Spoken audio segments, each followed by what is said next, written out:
السلام عليكم متابعين مصر زمان. هنتعرف على أقدم مطحن بن بالإسكندرية.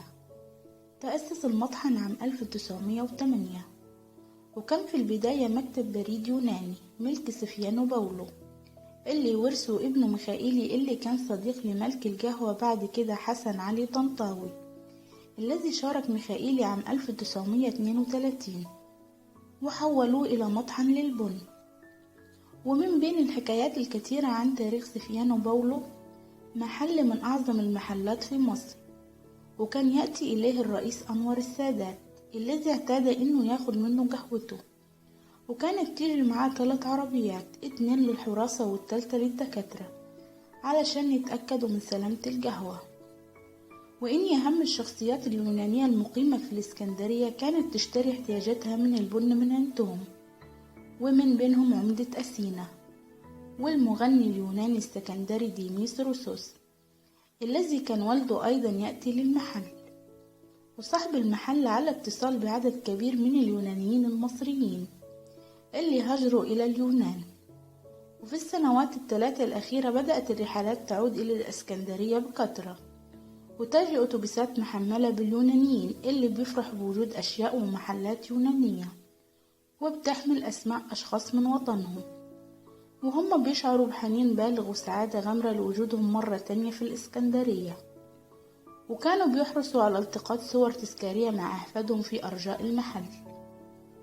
ومن 30 سنة قرروا إنهم يقسموا المحل، فتحوا قهوة تخدم زبائن سفيانو باولو، وهو سبب وجود مدخلين منفصلين للمحل، وبتزين غرة المحل العريق قطعتين فنيتين نادرتين ملفتة جدا للزوار، هما تماثيل غاية في الإبداع من العاج لفتاتين إفريقيتين. لا تقدر قيمة التماثيل بثمن، لأنه مفيش زيهم غير 6 تماثيل في العالم.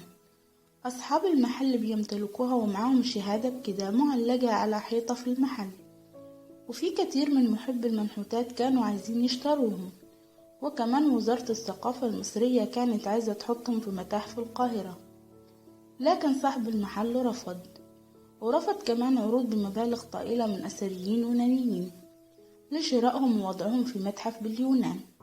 وكمان صاحب المحل يحتفظ بكل ما يتعلق بسفيانو باولو، عندما كان مكتب للبريد ومعاه كتاب بخط الإيد باللغة اليونانية. يرفع سفيانو باولو شعار أصل القهوة، ويوزع البن على جميع المحلات التجارية في المدينة، بعد ما ظل اسمه علامة للجودة والتميز في عالم القهوة.